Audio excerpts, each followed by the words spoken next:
Nintendo has confirmed that by March 2025, they will have revealed their next system, which means that 2025 is shaping up to be a huge year for Nintendo. But that doesn't mean that they are completely done with the original Nintendo Switch just yet. Nintendo will be starting out the new year with Donkey Kong Country Returns HD coming January 16, 2025. This is an HD remaster of the original Donkey Kong Country Returns game, which came out on the Nintendo Wii. It's gonna have the classic 2D action and platforming that we know and love from the original Donkey Kong Country games. It's a bit interesting because we do have Donkey Kong Country Tropical Freeze on the Nintendo Switch, which originally came out on the Nintendo Wii U in 2014, and now they're kind of going backwards to Donkey Kong Country Returns, which came out in 2010. It feels like they're pulling a George Lucas on us or something. In any case, although I'm somewhat newer to the Donkey Kong Country series, my first Donkey Kong Country game was Donkey Kong Country Tropical Freeze on the Wii U in 2014. I do really enjoy the Donkey Kong Country series, and I'm excited that we're going to be getting more of those games in HD on the Nintendo Switch in 2025. There's also Xenoblade Chronicles X Definitive Edition coming to the Nintendo Switch on March 20th, 2025. Personally, I was never the biggest Xenoblade fan, but it looks like this is going to be sort of a remaster or re-release of the original Xenoblade Chronicles X, which came out for the Nintendo Wii U in 2015. It's going to include graphical improvements, some new story content, and more that we don't know as of now. And that is pretty much all of the games we know that are coming to the Nintendo Switch in 2025, at least in terms of first-party Nintendo games. There are some games with a tentative general release window of 2025, such as Professor Layton and the New World of Steam, Pokemon Legends ZA, and of course, finally, Metroid Prime 4 Beyond. But on the topic of games, I think we can also continue to expect Nintendo to add more retro games to Nintendo Switch Online. Near the end of 2024, Nintendo added some long-awaited classic titles to the NSO catalog, such as Banjo-Tooie for the Nintendo 64, the 3 Donkey Kong Land games for Game Boy, and even the original NES Tetris and Game Boy Color Tetris DX. Also, this is super random, but speaking of Nintendo Switch Online, I was actually quite surprised to learn that there are still new themed Maximus cups for Tetris 99.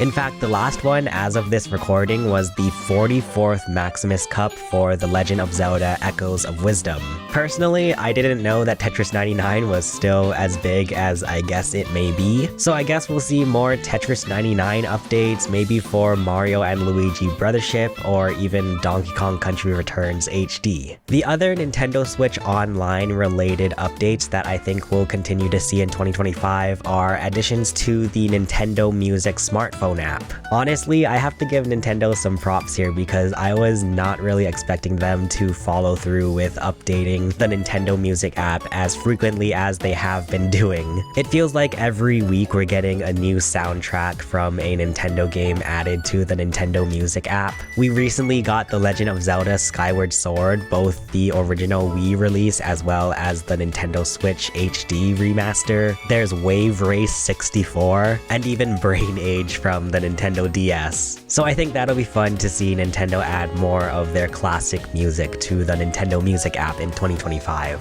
Now, in terms of just like the random miscellaneous things that I think we'll see from Nintendo in 2025, there is the Universal Epic Universe opening up at Universal Studios in Orlando, Florida. That will finally include Super Nintendo World coming to the Florida Universal Studios, as well as the first ever Donkey Kong Country opening up here in the US. It also appears that the Yoshi's Adventure Ride will be coming to the Florida Universal Studios. Previously, the Yoshi's Adventure Ride was only available at the Super Nintendo World in Japan, and so Super Nintendo World and Donkey Kong Country at Universal Epic Universe in Florida will be opening May 22nd, 2025. Besides that, there are just smaller miscellaneous things happening in 2025 for Nintendo. The Nintendo Sound Clock Alarmo will be available to the public in January 2025. 2025. Currently, the only way to purchase the Nintendo Sound Clock Alarmo is through Nintendo's website, and you have to have a Nintendo Switch Online membership.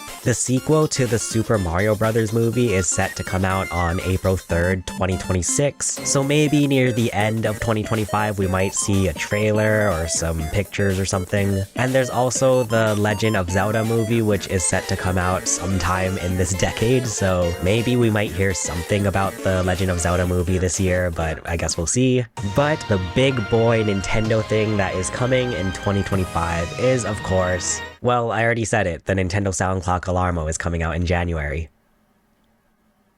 And of course, the successor to the Nintendo Switch. As I mentioned earlier, Nintendo has confirmed that they will reveal the successor to the Nintendo Switch by the end of the fiscal year, which ends in March 2025. And although Nintendo is known to be very tight-lipped about their upcoming consoles or games, we surprisingly do know a few tidbits that have been confirmed by Nintendo themselves. One of the very first things that was confirmed by Nintendo about their next system was the fact that they want to use their current online infrastructure to make the transferring of existing Nintendo Switch players to their next system as seamless as possible. In my opinion, what I kind of break that down to mean is that Nintendo Switch Online will carry over from the current Nintendo Switch to the next system. So I think there is a good chance we will see, all of your retro titles carry over to the next system. Your same Nintendo account and like your Nintendo profile I think will carry over as well. And it's a very nice change of pace because in the past, Nintendo has had a very troubled history with how they handle online. Going from the Wii to the Wii U or the Wii U and 3DS to the Switch was always kind of a big hassle. So hopefully this time around, it'll be as seamless and easy as possible. Nintendo also confirmed that the Nintendo Switch successor will be backwards compatible with the current Nintendo Switch games. I don't think they really went into specifics about this, so I'm not too sure whether they mean just the digital games will carry over or if it means physical as well. My guess is that it'll be very similar to something like the Nintendo 3DS being able to play your DS games or the Game Boy Advance being able to play Game Boy Color games. Basically, my guess is that Nintendo Switch 2 cartridges will be shaped differently where they won't fit in the original Nintendo Switch, but the cartridge slot on the Switch 2 will be able to fit both Switch 2 and original Switch games. Actually, speaking of the Switch 2 system itself, there have been a few alleged leaks of the Nintendo Switch 2. First off, we've had a few manufacturers leak the design of their Nintendo Switch 2 accessories. And basically, all of these accessory leaks point to a bigger and beefier Switch. According to these supposed cases, the Nintendo Switch successor will have a larger screen, a new dedicated kickstand, and even an extra USB-C port, which is on the top rather than the bottom. And that'll be really nice because one of the silliest things with the Nintendo Switch is that when you use it in tabletop mode, you can't plug in the charger because it's on the bottom of the Switch. There have also been some images claiming to be Nintendo Switch 2 leaks, but nobody can really tell whether or not they are AI generated. And these supposed leaked images show off kind of what we've been expecting, an overall larger and heftier system with a larger screen on the front. But apparently the dock will be completely different than the original Switch. Also, there have been some rumblings about the Joy-Con being magnetic this time around. There was even this leak claiming that the Joy-Con would be black with an orange Joy-Con strap, as well as a white Joy-Con with blue Joy-Con strap. I've seen people claiming that the black Joy-Con will be for the Nintendo Switch 2 Pro and the white Joy-Con will just be for the Nintendo Switch 2 base model. I guess kind of similar to the Wii U Basic and Wii U Deluxe set. I personally lean towards Nintendo not doing multiple model options for the Nintendo Switch 2, but I guess we'll have to wait and see. In my opinion, I like the sort of colorful design of the original Nintendo Switch with the neon red and neon blue Joy-Con. If they go for like a white and black aesthetic, I guess I kind of understand that they need to differentiate the Switch 2 from the original Switch, but I don't know, I like the sort of silly and fun, colorful designs of the Joy-Con. But hey, I've actually already made a video about what I would want to see from the Nintendo Switch 2, so check out the video below if you want to hear more of my Nintendo Switch 2 wish list.